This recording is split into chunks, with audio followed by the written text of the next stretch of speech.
और भीष्म पितामह ने अपनी स्तुति गाना प्रारंभ किया। ये उत्तरायण में ही गाई गई स्तुति है और उत्तरायण के ही सूर्य हैं और हमारे लाल जी का जन्म भी उत्तरायण में ही हुआ है। अपने लाल जी के सामने हम सब भीष्म पितामह की ओर से इस स्तुति का गान करें। श्री भीष्म उवाच, पुष्पताग्रा छंद में ये स्तुति है।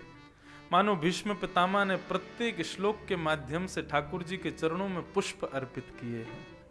जिनको याद है वो गाओ, जिनको याद नहीं है वो श्रवण करो, आनंद से सुनो ठाकुर जी कैसे गा रहे हैं, भीष्म पितामह कैसे गा रहे हैं। श्री भीष्म उवाच, इति मतिरुपकल्पिता वितृष्णा भगवत सात्वत पुंगवे विभुम्ने स्वसुखमुपगते क्वचिद्विहर्तुं प्रकृतिमुपेयुषि यद्भव प्रवाह त्रिभुवनकमलं तमालवर्णं रविकरगौरवराम्बरं दधाने वपुरलककुला वृताननाब्जं विजयसखेरतिरस्तु मे वद्या युधितुर्गरजो विधुम्न विश्वक कचलुलितश्रमवार्यलङ्क्य तास्ये मम निशितशरैर्विभिद्यमानः त्वचविलसत्कवचेस्तु कृष्ण आत्मा।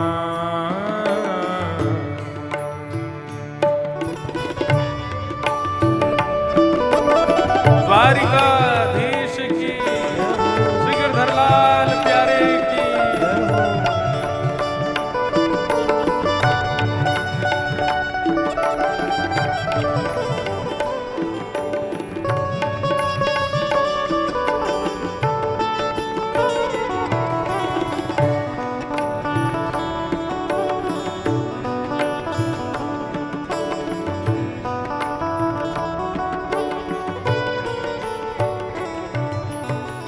सपदि सखे वचो निशम्य मध्ये निज परयोर्वलयोरथं निवेश्य स्थितवती परसैनिकायुरक्षणा यतवती पार्थ सखेरत ममास्तु व्यवहित प्रतना मुखं निरीक्ष्य स्वजनवधाद्विमुखस्य दोष बुद्ध्या कुमतिमहरदात्मविद्ययाय चरणरते परमस्य तस्य मेस्तु स्वनिगममपहाय मत्प्रतिज्ञा मृतमधिकर्तुमवप्लुतो रथस्थ धृतरथचरणो भयाश्चलद्गो हरिरिमहन्तुमिमं गतो विशिखतो विशीर्णदंसः क्षतज परे प्लुत्वातताय नो मे प्रसभमभिससार मद्वधार्थं सभवतु मे भगवान् गते मुकुन्द।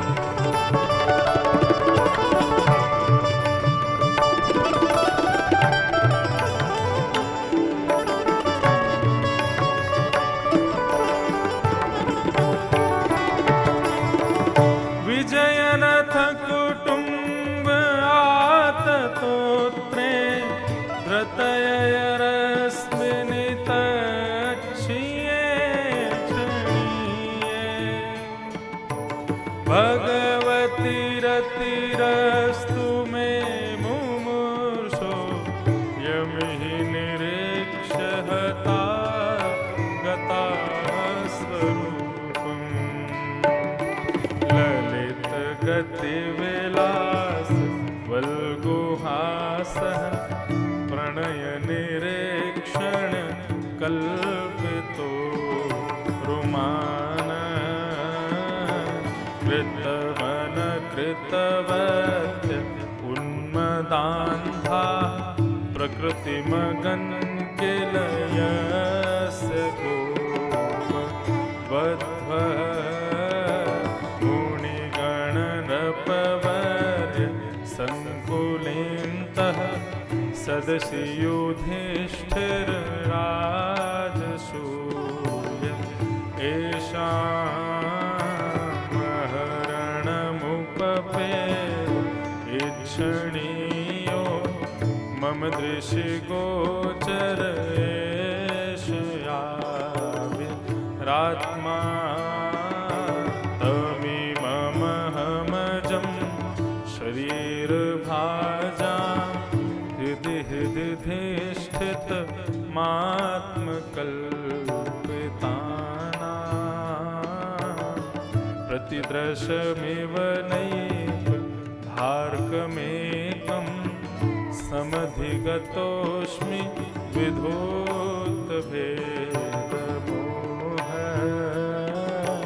समधिगतोऽस्मि विधूतभेदमोह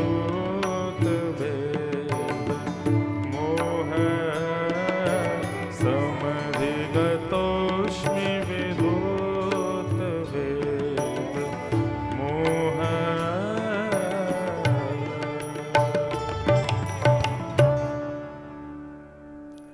हमें लगता है हमारे गिरधर लाल जी वही स्वरूप है जिस स्वरूप को देखकर के भीष्म पितामह ने अपने प्राणों का प्रणय किया।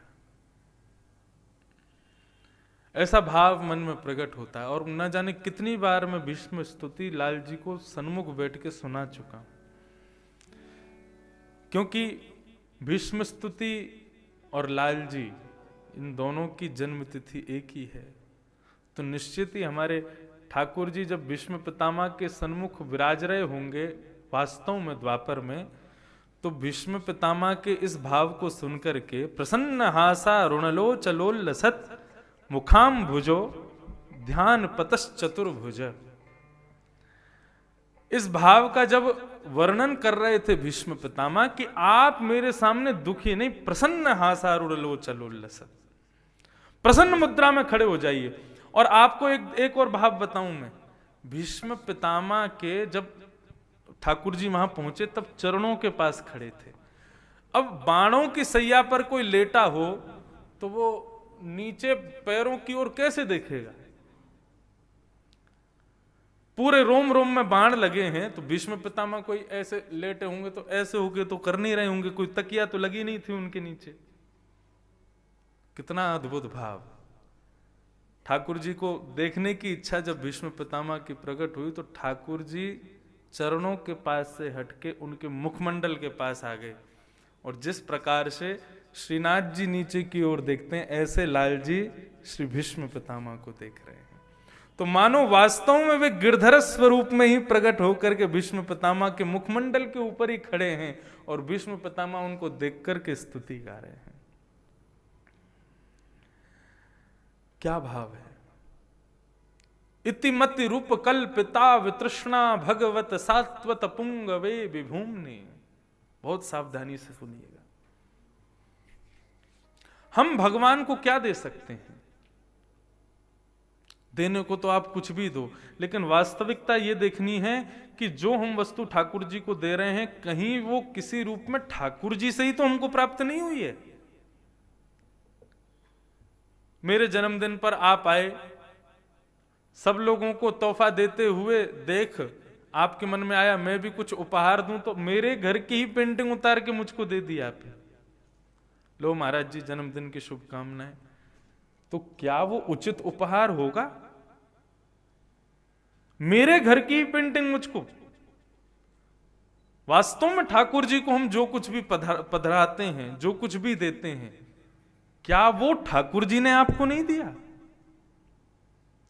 आपने कोई सेवा ठाकुर जी के चरणों की है, आपने ठाकुर जी को सोने का छत्र दिया है, चांदी का हिंडोला दिया है, ठाकुर जी को चरणों में आज 56 भोग की सेवा करवाई है, ये करवाई है, क्या वास्तविकता में ठाकुर जी से ही वो धन आपको नहीं मिला जो आपने उन्हीं की सेवा में लगा दिया?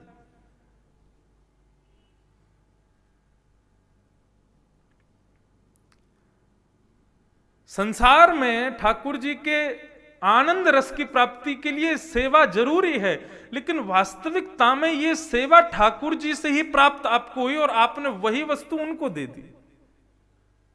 चाहिए क्या ठाकुर जी को? मन चाहिए।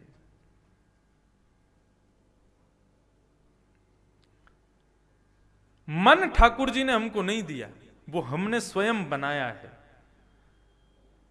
गोपियां गोपी गीत रास पंचाध्यायी में भगवान से कहती हैं, तुम कहते हो कि हम वापस चली जाएं, चली जाएंगी, लेकिन हमारी एक वस्तु तुम्हारे पास है, वो हमको दे दो। भगवान बोले, मेरे पास क्या है तुम्हारा? बोले, हमारा मन तुम्हारे पास है, वो मन हमको वापस कर दो तो हम चली जाएंगे। इसी बात से रीझ गए ठाकुर जी कि तुम पहचान गए, अच्छा तुमने मन दिया है मुझे? बोले हाँ, आओ तो फिर तो हम तुम्हारे संग रास विहार करेंगे। इतना प्रिय है ठाकुर जी को मन। भीष्म पितामह वही कह रहे हैं कि मैंने अपनी मति आपको प्रदान कर दी है। और कैसी मति? वितृष्णा, तृष्णा से रहित। अब इसको कोई तृष्णा नहीं है। तृष्णा किसको कहते हैं? इच्छा को तृष्णा कहते हैं। हम बुढ़े हो जाएंगे, आंखों को देखना बंद हो जाएगा, कानों को सुनना कम हो जाएगा, दांत सारे उखड़ जाएंगे, लेकिन आंखों की देखने की इच्छा खत्म नहीं होगी। आंखों को दिखना भले ही बंद हो जाए, लेकिन इच्छा खत्म नहीं होगी। कानों को सुनना भले ही कम हो जाए, लेकिन सुनने की इच्छा कभी खत्म नहीं होगी। भले ही 3200 दांत टूट जाए मानव के, लेकिन खाने की और चटोरेपन की इच्छा कभी खत्म नहीं होगी। बुढ़ापे में ज्यादा चटोरापन चढ़ता है। और आपको एक बात बताएं, ये जितने भी भोग विलास की वस्तुएं हैं, ये सबसे ज्यादा परेशान हमको कब करती हैं? जब बुढ़ापा आता है। क्योंकि ये हमसे कम से कम नहीं तो 16 वर्ष छोटी होती हैं इच्छाएं। 16-17 वर्ष बाद आती है ना जीवन में। जितना छोटा बालक उतनी सस्ती इच्छा, जितना बड़ा बालक उतनी महंगी इच्छा।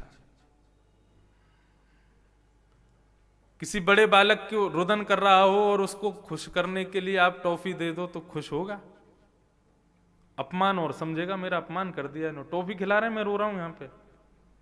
और एक नन्हा सा छोटा सा बालक किसी भी बात से रो रहा हो, भले गिर करके उसका यहां पे सिर फूल गया हो, ऐसे में भी टॉफी का खाली रैपर भी चुरमुर कर दो उसके सामने, तो उससे ही वो शांत हो जाता है।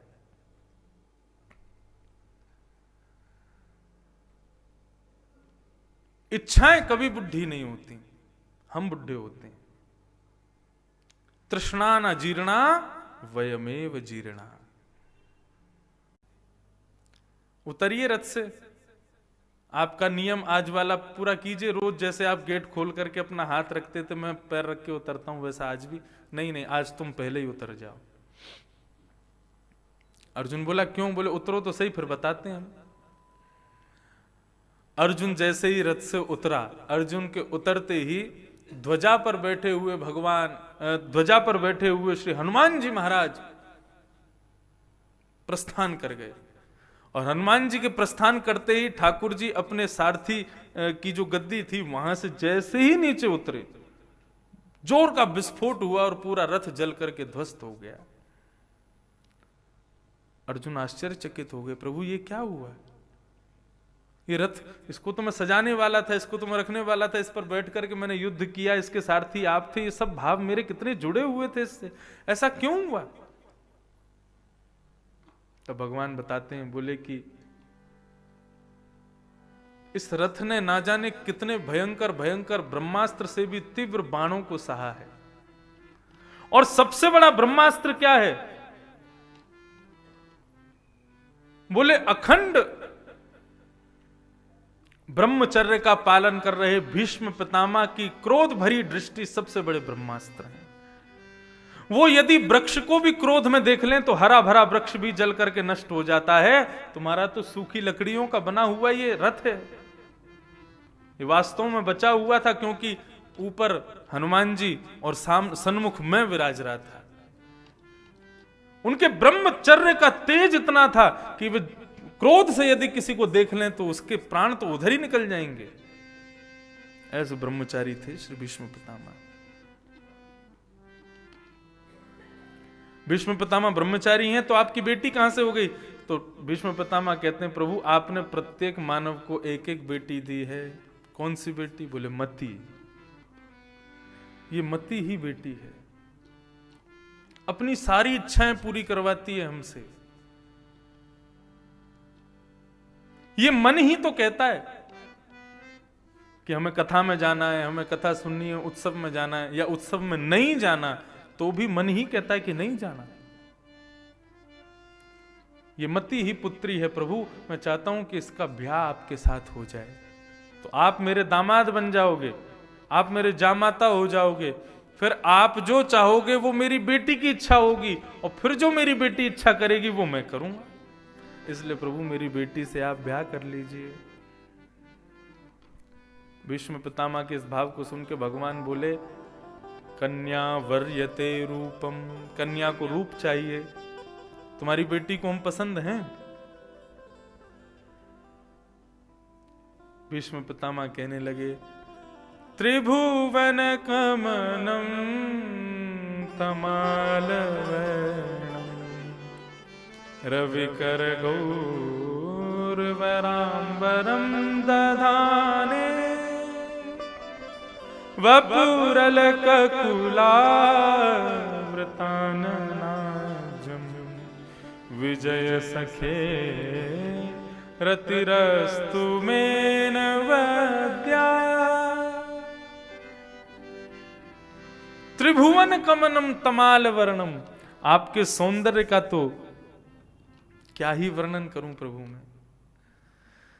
तीनों भुवनों को जिन्होंने अपने सुंदर मुखमंडल की छत्र अपने मुखमंडल की आभा से जिन्होंने आकृष्ट किया हुआ है। और कैसे ठाकुर जी? बोले तमाल वर्णम, तमाल वृक्ष हैं वृंदावन में, हमारे ब्रजमंडल में। जब ब्रज यात्रा करते हैं भक्तनिष्ठ लोग तो तमाल वृक्ष को ही गले लगाते हैं और कहते हैं कौन है? बोले यही कृष्ण है, तमाल वृक्ष ही कृष्ण है। ठाकुर जी सांवले हैं और वस्त्र कैसे पहनते हैं? बोले पीले वस्त्र पहनेंगे, मतलब ठाकुर जी को ज्यादा लाइट कपड़े नहीं, वो डार्क कपड़े नहीं, लाइट कपड़े पहनते हैं, उसमें उनका मुखमंडल जो है वो चमकता है। कल ठाकुर जी ने पीत वस्त्र पहने थे तो मुख अलग ही दिख रहा था, और उसमें भी दो छोटी छोटी बिंदी यदि रखवा दी जाए, आज तो पूरी पत्रावली ठाकुर जी की भई है। ये गौरज के भाव से आज लाल जी को गौरज लगाती है यशोदा मैया, तो हमारे यहाँ रामानु संप्रदाय का एक तिलक, उसमें थोड़ी सी गौरज मिला के फिर ठाकुर जी को अलकावली धराई गई, तो उससे लाल जी को नजर नहीं लगे। तो त्रिभुवन कमनम तमाल वर्णम रविकर गौर वराम वरम दधाने, आपका रंग तो है सांवला और आप वस्त्र पहनते हो लाइट कलर के, तो प्रभु आपका जो ये ड्रेस कॉम्बिनेशन है ना, जो आपका ड्रेसिंग सेंस है, ये बहुत बढ़िया है। आप डार्क हो और लाइट कपड़े पहनते हो तो अलग ही दिखते हो बिल्कुल। कोई डार्क व्यक्ति डार्क कपड़े पहन ले तो दिखेगा, फिर कोई बहुत काला हो और काले कपड़े ही पहन ले और इतने में ही लाइट भी चली जाए तो बाकी सब तो थोड़ी बहुत सॉल सफेद उनकी दिखेगी, वो तो बिल्कुल दिखेगा ही नहीं, उसका प्रेजेंस ही बिल्कुल एब्सेंस हो जाएगा। ऐसी हमारे लाल जी हैं, बिल्कुल लाइट कपड़े पहनते हैं, बहुत बढ़िया लगते हैं। त्रिभुवन कमनम तमाल वर्णम रविकर गौरवराम वरम दधाने, प्रभु जब आप पीतांबरी पहन करके आते हैं तो सूर्य भी अपने आप को छुपा लेता है, क्योंकि दूसरा सूर्य पृथ्वी पर भ्रमण कर रहा है। मेरी पत्नी, मेरी बेटी को आप अति प्रिय हो, आपसे ही ब्याह होगा मेरी बेटी का। भगवान बोले केवल सुंदरता देख करके ब्याह नहीं करना चाहिए, और भी बहुत कुछ देखते हैं। बोले और क्या देखते हैं बताओ? बोले शौर्यवान होना चाहिए दामाद। अरे जीवन में उतार चढ़ाव आएंगे तो बेटी की रक्षा करने वाला होना चाहिए। भीष्म पितामह बोले आपसे बड़ा रक्षक और कहां मिलेगा मेरी बेटी को? कैसे रक्षक हैं आप? युधितो रगर जो विधुम्न विश्व कचलुलित श्रमवार्यलंकृतास्ये मम निशित शरैर्विविद्यमान त्वचि विलसत् कवचेस्तु कृष्ण आत्मा। भीष्म पितामह के बाण का एक गुण है, वो जिसको देख करके बाण छोड़ दें, वो कितना भी कहीं भी भागे, बाण उसी को लगता है। बोले ऐसे मेरे प्रचंड बाणों को भी मात देने वाले अर्जुन के रथ के सारथी से बड़ा रक्षक और कौन हो सकता है? आपके रथ चलाने की तीव्रता इतनी अच्छी थी कि मेरे बाण अर्जुन तक पहुंचते उससे पहले तो आप ना जाने कितनी कोस दूर अपने रथ को ले जाते थे। अर्जुन का एक बाल बांका भी नहीं हुआ इतने बड़ी महाभारत के युद्ध में। क्यों? क्योंकि उसके सारथी के रूप में आप थे। इसलिए प्रभु आपसे बड़ा रक्षक कोई नहीं है। रक्षक तो मैंने देख लिया, आप ही हो सबसे बढ़िया रक्षक। मेरी बेटी प्रसन्न रहेगी आपके पास। बेटी को केंद्र में रखना। बेटी कौन है? मति। ये मति बिगड़ जाती है ना, इसलिए ठाकुर जी के पास में ये संभली रहेगी, बिल्कुल ठीक रहेगी, ये भाव कह रहे हैं। बोले मेरी बेटी सुरक्षित है, आप रक्षक हो, इसकी खूब रक्षा करोगे। तीसरा भाव ठाकुर जी कह रहे हैं केवल शौर्य देख करके, सुंदरता देख के नहीं करना चाहिए, स्वभाव भी देखना चाहिए। दामाद का स्वभाव अच्छा होना चाहिए। कहीं तुम्हारी मति रूपी बेटी के साथ मैंने दुराचार किए तो? भीष्म पितामह उत्तर दे रहे हैं। बोले आपका स्वभाव कैसा है? सपदि सखि वचो निशम्य मध्य निज परयोर वलयोरथम निमेष्य। दास आपका अर्जुन वो आपको आज्ञा कर रहा है। क्या आज्ञा कर रहा है? सेनयोर भयोर मध्य रथम स्थापयमेच्युत। हे अच्युत मेरे रथ को लेकर के आइए और उभय सेना के बीच में ले जाकर के खड़ा कर दीजिए। वो आपको आदेश करेगा? आपको क्रोध आ जाना चाहिए था कि मुझसे ऐसा बोल गया, लेकिन आपने क्या किया? जो आज्ञा। तुरंत रथ के सारथी बनकर के अर्जुन को लेकर के पहुंच गए। आपको जरा भी अपमान बोध नहीं हुआ। इससे यह बात पता चलती है कि आप स्वभाव के बड़े धनी। अब देखो अपमान बोध किसको होता है? अपमान, मेरा अपमान कर दिया, ये किसको लगता है? जानबूझ के कभी अपमान किया नहीं जाता। अपमान अनुभव होता है कि मेरा अपमान हो गया। सामने वाले ने जानबूझ के नहीं किया होता, लेकिन दूसरे को फिर भी लग जाता मेरा अपमान हो गया। इसका मतलब क्या है? अपमान का बोध उसी को होता है जो सम्मान की इच्छा से बैठता है। जिसके मन में यह भाव है कि मुझे सम्मान मिलना चाहिए और इसी भाव से वो किसी कार्यक्रम में या किसी सभा में पहुंचता है और वहां वो क्या है, वो सोच करके जाता मुझे सम्मान मिलेगा, मुझे ऐसे रिसीव किया जाएगा, मुझे ऐसे बिठाया जाएगा, मुझे ऐसे खिलाया जाएगा, मुझसे पूड़ी के लिए पूछा जाएगा, मुझसे सब्जी के लिए पूछा जाएगा, मालपुआ तो मेरे मुंह में ठूस ठूस के खिलाया जाएगा। ये सब बातें वो पहले ही मन में विचार कर लेता है। और फिर जब वो वहां पहुंचता है और उसके साथ में एक भी घटना अगर वैसी नहीं होती तो दुखी हो जाता है।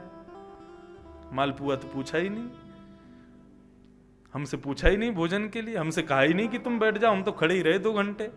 कोई आके कहे कि हां बैठो तब बैठेंगे हम। तो जिनको अति सम्मान की इच्छा होती है भैया, अपमान का बोध उन्हीं को होता है। लेकिन जिसके हृदय में सम्मान की इच्छा नहीं है उसको अपमान बोध नहीं होता है।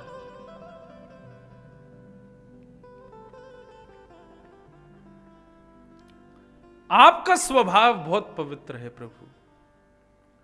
मेरी बेटी प्रसन्न रहेगी, आप उससे ब्याह कर लो। भगवान बोले इतने से काम नहीं चलेगा, समझदारी भी होनी चाहिए। बोले समझदार आपसे बढ़िया कौन होगा? व्यवहित प्रतना मुखम निरीक्ष स्वजन वदाद विमुखम दोष बुद्धिया।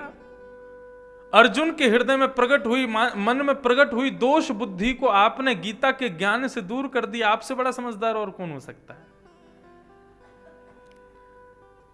बोले कि इतना ही नहीं, दामाद प्रेमी भी होना चाहिए। बोले आपसे बड़ा प्रेमी कोई नहीं है। स्वनिगम पहाय मत प्रतिज्ञा मृतमधिकर तुम प्लुतो रथस्थ। प्रेमी कैसे हो आप? महाभारत का युद्ध चल रहा था। दुर्योधन भीष्म पितामह की ओर देख करके कहता है, अन्न हमारा खाते हैं, भला चाहते हैं पांडवों का। भीष्म पितामह कहते हैं, कैसी बात कर रहे हो दुर्योधन? यदि भला चाहते तो उन्हीं के पक्ष में चले जाते। मरने से इतना क्यों डरते हो? और तुझे मृत्यु का इतना भय है तो चल, आज रात को संध्या निवृत्त होकर के मैं अपने भजन पूजन का सारा फल तेरी पत्नी को दे दूंगा, अखंड सौभाग्यवती का वरदान दे दूंगा। नहीं मरेगा तू, भेज देना अपनी पत्नी को। अब यहां बंशीधारी मोर मुकुटधारी रथ तो चला रहे हैं अर्जुन का, लेकिन कान तो उनके वहीं बैठे हैं। कौरवों के बीच में क्या खुसुर फुसुर चल रही है। भगवान बोले, अच्छा तो भीष्म पितामह वरदान देंगे आज रात में भानुमति को। अरे भीष्म पितामह, भानुमति को द्रौपदी कोई भानुमति नहीं बना दिया तो मेरा नाम भी कृष्ण नहीं। और अर्धरात्रि में गए, सो रही थी द्रुपद सुता, भगवान की बहन है। ऊंची धोती पहन करके गए, जैसे शाम को मैं भी भेलू पिया सा लगता हूं ना, पाग वाग पहन करके, पूरे हार वार पहन करके बढ़िया। अब जा भेषा मेरो सांवरो रीझे। अरे हमारे बाप भेष को देख के गिरधर लाल जी मुस्कुरा तो जाते ही होंगे। बोले हाँ बढ़िया लग रहे हो। तो ऐसे ही ठाकुर जी ने भी विचित्र भेष बनाया, अपने सारे बालों की बेणी बनाई। ऐसी बेणी ठाकुर जी बचपन में बाल काल में बनवाते। और मैया लाला को पकड़ती, लाला चल तेरी चोटी बांध दूं। ठाकुर जी खूब बड़े बड़े बाल, तो ठाकुर जी पहले शर्त मनवाते, पहले मुझको शर्त दे। कहा, बोले मुझको जे देगी जे देगी जे देगी जे, तब बनवाऊंगा। तो मैया कहती, अरे मेरो लाला बैठ जा। बनाती जाती और सारी शर्त हाँ ये पूरी करूंगी। मैया ब्याह करा देगी ना? बोले बिल्कुल कराऊंगी। अंत में ठाकुर जी के वही वेणी को ऊपर ऐसे पूरा निकल के शिवलिंग जैसो आ जाता, वही में मैया छोटो सो मोर मुकुट धरा देती। अभी तो शीतकाल चल रहा है, पाग धरते। कभी उष्ण काल में हमारे लाल जी का दर्शन करो, हम कुछ नहीं धराते, केवल ठाकुर जी को एक कौपीन और यहां पर एक मोती माला और उसमें मोर पंख, जैसे लाल जी वास्तव में पहनते हैं। ये ठाकुर जी का अति प्रिय श्रृंगार है। ठाकुर जी ने अपनी पूरी चोटी बांधी और सिर पर स्वाफा बांध करके बढ़िया बिल्कुल कान वान ढक करके बिल्कुल अपरिचित जैसे दिख रहे हैं। और द्रौपदी सुता को अपने साथ लेकर के अर्धरात्रि में जा रहे हैं। द्रौपदी पूछ रही, जा कहां रहे हैं? बोले पूछ मत, बस चुपचाप चलती रहे।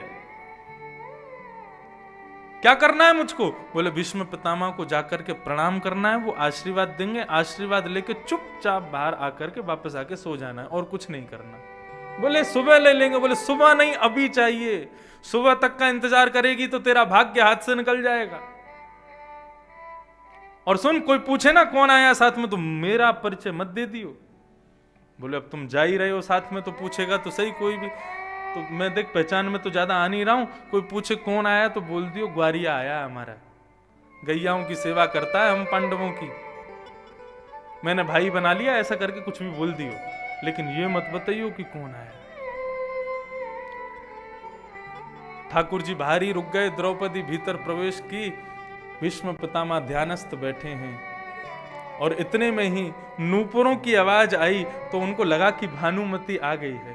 तुरंत अपने संध्या वंदन पूर्ण करके हाथ में जल लेकर के अपने जीवन के संपूर्ण तपस्या का बल, ब्रह्मचर्य का बल इकट्ठा करके उन्होंने द्रौपदी के सिर पर दोनों वरद हस्त रख दिए, अखंड सौभाग्यवती भव। और द्रौपदी सुता के जब ऐसा वरदान मिला कि तुम्हारे पति अजर अमर हो जाएं, अखंड सौभाग्यवती, इसका मतलब महाभारत युद्ध में अब उनको कोई परास्त नहीं कर सकता। नेत्र सजल हो गए द्रौपदी के, उसने उसको उससे रहा नहीं गया, तुरंत अपना घूंघट उठा लिया और चरण पकड़ के कहा, तो पितामह फिर याद रहे, पांचों की जिम्मेदारी अब आपकी है। भीष्म पितामह के नेत्र सजल हो गए। द्रौपदी तू कहां से आ गई? मैंने तो भानुमति को बुलाया था। द्रौपदी बोली, मुझे अधिकार नहीं आपके आशीर्वाद का, मैं भी तो आपकी बहू हूं।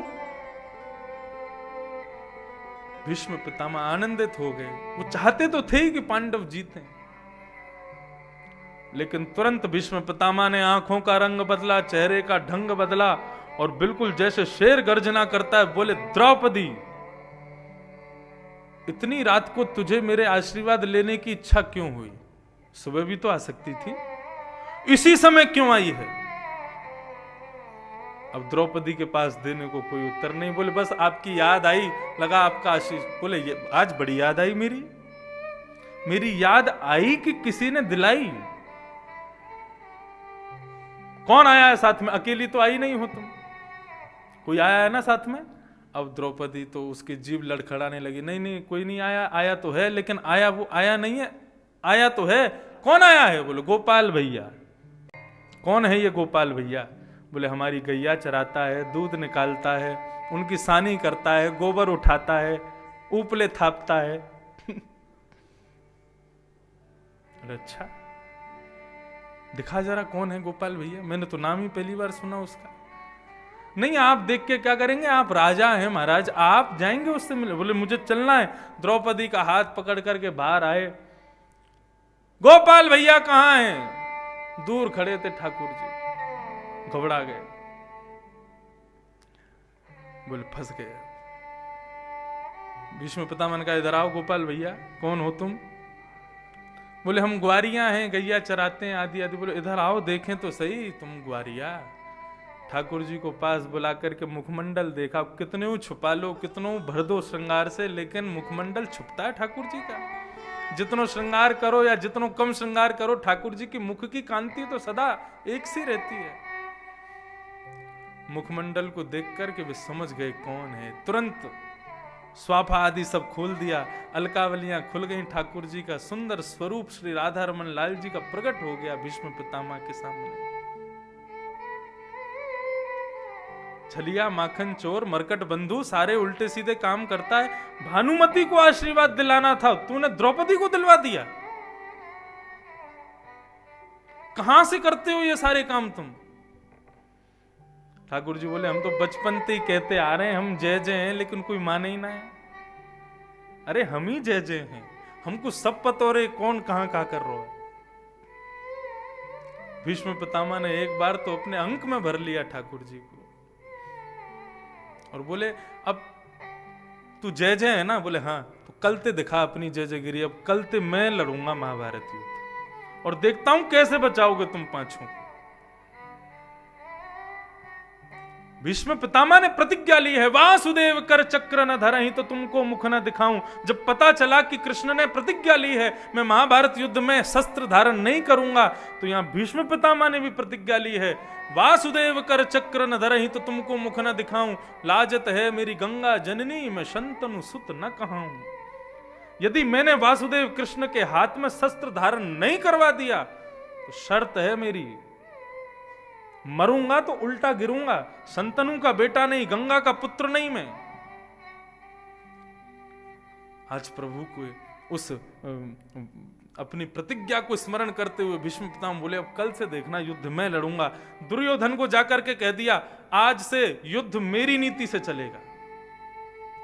और सूर्योदय होते ही जैसे ही युद्ध प्रारंभ हुआ, प्रत्यंचा पर चढ़ाते हैं बाण, जैसे ही छोड़ते हैं एक से अनेक बाण निकलते हैं। 10 दिन में जितनी सेना कौरवों की पांडवों ने मारी थी, उतनी कुछ क्षणों में अकेले भीष्म पितामह ने खत्म कर दी। भाई भाई एक दूसरे को देखते थे, सेनापति सेनापति देखते थे, बोलते भागो पितामह भीष्म आया। ऐसा रौद्र रूप धारण कर लिया था महाभारत युद्ध ने। ये उस समय की बात है। हाहाकार मच गया था पांडवों के बीच में। अग्नि प्रज्वलित हो रही थी, कहीं पर फुब्बारे चल रहे थे। ऐसा ऐसा ऐसा स्वरूप ना कभी देखा ना कभी सुना गया। और कौन कर रहा था? अकेले भीष्म पितामह।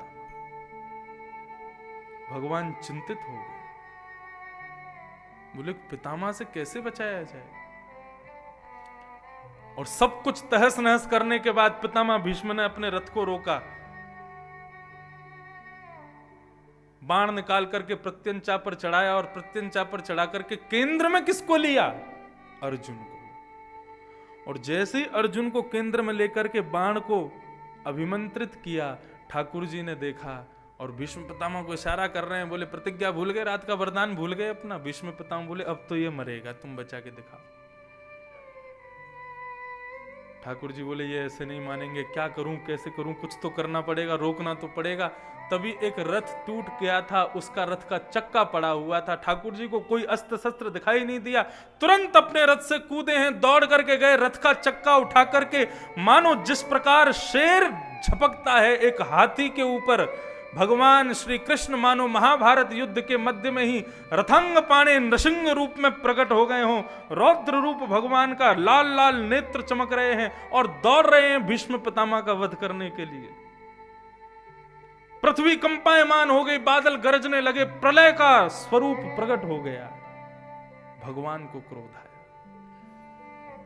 और रथांग पाणी स्वरूप में जैसे ही भगवान आए हैं, तुरंत भीष्म पितामह ने धनुष बाण नीचे छोड़ दिए। आप कहो मैं शस्त्र बिन भूमि हरहूं सब भार। आपने तो प्रतिज्ञा ली थी कि आप शस्त्र नहीं उठाओगे। आप कहो मैं शस्त्र बिन भूमि हरहूं सब भार। प्रतिज्ञा तोड़ दी, उठा लिया शस्त्र हाथ में। तू हमको क्षत्रिय ना गिने, बोले ही वचन विचार। आगे से बोलो तो सोच समझ के बोलना कि भीष्म पितामह जैसा एक क्षत्रिय भी है जो आपकी प्रतिज्ञा को तोड़ने के लिए ही बैठा है। क्यों उठाया शस्त्र? देख लो सभी योद्धाओं, देख लो देख लो, इन्होंने कहा था मैं शस्त्र नहीं उठाऊंगा, क्यों उठाया शस्त्र? ठाकुर जी के नेत्र शांत हो। ठाकुर जी को क्रोध बहुत कम ऐसा ही गुस्सा होना चाहिए, एक बार में ही आ जाए बस।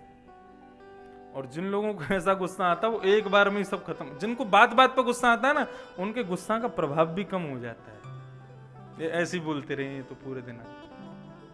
और जिसको कभी कभी गुस्सा आता है ना, उससे सब डरते हैं कि इसको कहीं गुस्सा नहीं आ जाए। ऐसे ही लाल जी हमारे, मैंने बताया ना एक दिन क्रोध आ गया तो पंडाल ही गिर दिया पूरा। नहीं जाना कथा में तो नहीं जाना, उनकी इच्छा से ही सब काम होने चाहिए। ठाकुर जी का क्रोध शांत हुआ।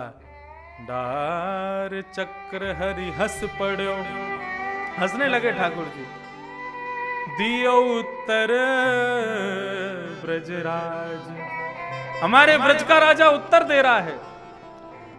आज तजी प्रतिज्ञा मोरी, मैंने अपनी प्रतिज्ञा को छोड़ा है। क्यों?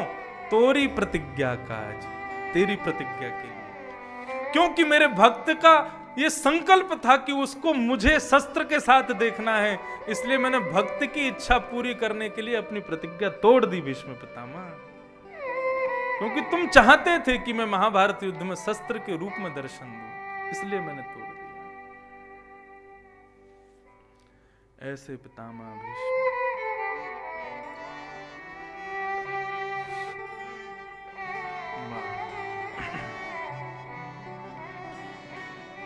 भीष्म पितामह आज वही छवि का स्मरण कर रहे हैं और रुदन कर रहे हैं।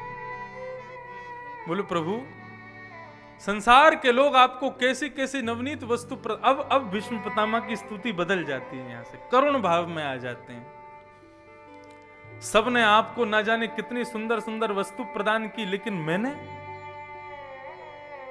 विजय रथ कुटुंब आततोत्रे धृतयः स्मिनितच्ये क्षणीये भगवति रतिरस्तु मे मुमुषु यमीह निरीक्ष्य हतागता स्वरूपम्।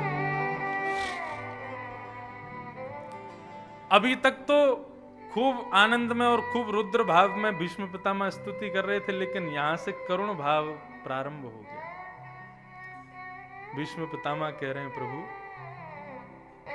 मुझे बिल्कुल अच्छा नहीं लगा जब आपने अर्जुन के रथ का सारथी बनना स्वीकार किया।